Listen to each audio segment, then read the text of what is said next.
दोस्तों Morgan Stanley की एक नई रिपोर्ट के अंदर ये पाया गया है कि ये private telecom operator Jio Airtel VI अब बहुत ही ज़्यादा करीब है अपने प्रीपेड और पोस्टपेड टैरिफ को बढ़ाने के लिए। 2026 के फर्स्ट क्वार्टर के अंदर ही 10 से 20% अपने टैरिफ को बढ़ाने जा रहे हैं। हालांकि कोई ऑफिशियल कंफर्मेशन नहीं है, लेकिन पिछले डेटा को देखते हुए मॉर्गन स्टैनली की रिपोर्ट में ये पाया गया है कि ये आगे चल के बढ़ाने ही वाले हैं अपने प्राइजेस। तो ये शायद 2026 में ऐसा कर सकते हैं, फर्स्ट क्वार्टर के अंदर ही, मतलब सेकंड क्वार्टर का भी वेट नहीं करेंगे, फर्स्ट क्वार्टर के अंदर ही हमको एक झटका देने वाले हैं बढ़ते हुए टैरिफ का। दोस्तों लूथरा ब्रदर्स जो कि अपने नाइट क्लब की फायर की खबर सुनते ही सीधा थाईलैंड के पटाया में पहुंच गए थे, जहां पर अब फाइनली इनको डिपोर्ट कर दिया गया है दिल्ली में। और दिल्ली पहुंच के इनको पुलिस ने अरेस्ट कर लिया और उसके बाद में आज इनको दिल्ली कोर्ट में ले जाया गया, जहां पर इनको गोवा पुलिस को दे दिया गया है। जो कस्टडी थी अब गोवा पुलिस के अंडर में आ चुकी है, जहां पर गोवा पुलिस और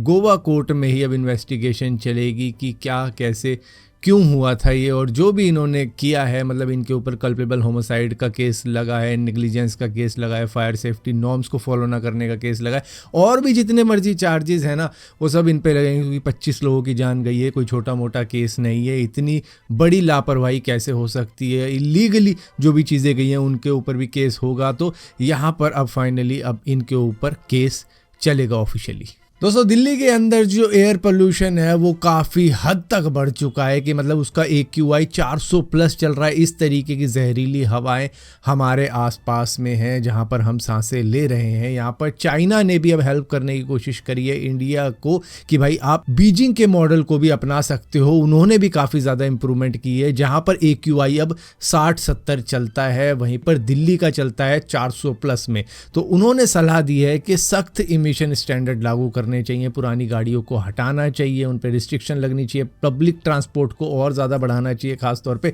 इलेक्ट्रिक व्हीकल वाले ट्रांसपोर्टेशन को, और मेट्रो का नेटवर्क आपको और ज़्यादा बढ़ाना पड़ेगा, इंडस्ट्री इमिशन को कम करना पड़ेगा, और गहराई से योजनाएं और एनफोर्समेंट लागू करनी पड़ेगी, तभी जाके पोल्यूशन कम हो पाएगा। और ये एक रात में नहीं हो पाएगा, ये एक थोड़ी लंबी जर्नी हो सकती है जो कि कुछ साल ले सकती है, लेकिन इसको अभी से लागू करना पड़ेगा ताकि फ्यूचर सेफ रहे दिल्ली वालों का। यहाँ पे एक रूल तो शायद लागू कर ही देना चाहिए जो कि ऑड इवन वाला है, जो कि कोविड के वक्त में चलता था, तो वो भी लागू कर देना चाहिए कि ऑड इवन के थ्रू क्या है, रोड पे ट्रैफिक भी कम रहेगा, लोग पब्लिक ट्रांसपोर्ट में जाना पसंद करेंगे, मेट्रो में जाना पसंद करेंगे जब ऑड इवन का रूल लागू हो जाएगा। दोस्तों यूएस के प्रेसिडेंट डोनाल्ड ट्रंप की तरफ से एक मैसेज आया है इंडिया के लिए कि India is home to one of the world's oldest civilization. It is an amazing country and important strategic partner for America in the Indo-Pacific region. We have a great friend in PM Modi.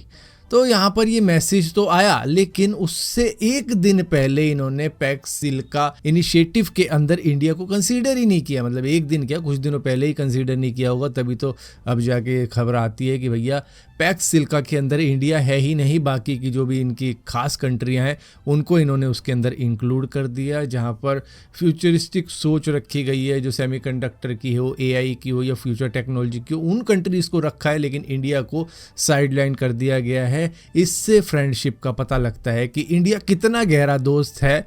US का। मतलब एक बार को tariff समझ में आता है कि चावलों पे टैरिफ लगा दिया, बाकी चीज़ों पे टैरिफ लगा दिया 50% का, वो समझ में आता है कि हमारी कंट्री की लोकल मैन्युफैक्चरिंग को हमें सपोर्ट करना है, तो उसकी वजह से हम बाहरी कंट्री की चीज़ों के ऊपर टैक्स लगाएंगे जिससे कि लोकल मैन्युफैक्चरिंग को सपोर्ट मिले, वहाँ पर समझ आता है। लेकिन इसके अंदर इंडिया को क्यों नहीं लिया गया? यहाँ पर UK को लिया गया, सिंगापुर को लिया गया, जापान को लिया गया, और भी कई कंट्रियाँ हैं जिनको लिया गया, लेकिन इंडिया को नहीं लिया गया। जिस तरीके से ना चाइना को लिया गया, रशिया को लिया गया, इजराइल को भी लिया इन्होंने क्योंकि भाई दोस्त कंट्री है, लेकिन इंडिया को नहीं लिया। तो इससे पता लगता है कि हमारी दोस्ती कितनी ज़्यादा गहरी है यूएस के साथ में। और यहाँ पर दोस्तों इस साल की शुरुआत में आपको भारत टैक्सी ऐप भी देखने को मिल जाएगी, जो कि अल्टरनेट रहेगा ओला और ऊबर का, क्योंकि अभी क्या है, ये बहुत ज़्यादा कमीशन ले लेते हैं या फिर पर डे के हिसाब से चार्ज करते हैं। मतलब अगर आपको एज ए टैक्सी ड्राइवर काम करना है तो आपसे ये शायद 200 रुपये लेते हैं पर डे का, तब आपको ये देते हैं काम की, मतलब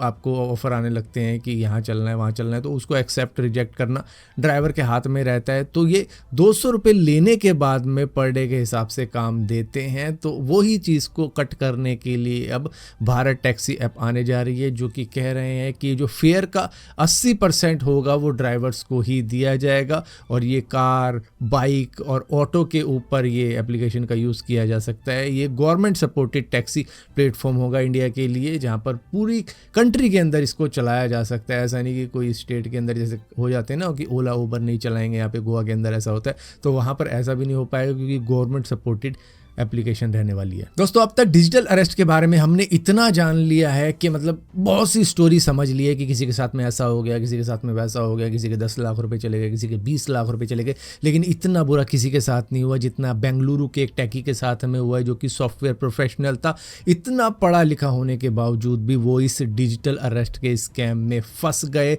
उनको फेक पुलिस ने वीडियो कॉल कर दी कि आपका जो आधार कार्ड है वो किसी इलीगल काम के अंदर शामिल हो गया है, ड्रग में शामिल हो गया, इस तरीके की बातें की, जिसके बाद में बंदा डर गया। उसके 10 साल के बेटे तक को डरा दिया गया, जिसके बाद में वो इतना ज़्यादा डर गए कि उन्होंने पुलिस से अपना नाम हटवाने के लिए उस केस के अंदर 2 करोड़ रुपए दे दिए, अपने 2 रेजिडेंशियल प्लॉट बेच दिए, बैंक से लोन ले लिया, अपनी सारी सेविंग दे दी। उसके बाद में उस स्कैमर के अकाउंट में ट्रांसफ़र कर दिया करीबन 2 करोड़ रुपए, जिसके बाद में स्कैमर, जो कि एक फेक पुलिस होती है, वो कहती है अब पुलिस स्टेशन जाके अपना सर्टिफिकेट ले लो, तुमको बरी कर दिया गया है इस केस से। जिसके बाद में जब वो पुलिस स्टेशन में जाती है तो मालूम चलता है कि उसके साथ में कितना बड़ा फ्रॉड हो गया है, जिसके बाद में अब साइबर पुलिस ने उनकी कंप्लेंट रजिस्टर कर दी है इस पूरे के पूरे स्कैम की। लेकिन ये जो स्कैमर होते हैं ये मेनली पाकिस्तान से होते हैं या फिर किसी दूसरी कंट्री से होते हैं, जिसकी वजह से ये पकड़े नहीं जाते हैं इतनी आराम से। तो ये स्कैम से बचने का सिंपल एक तरीका है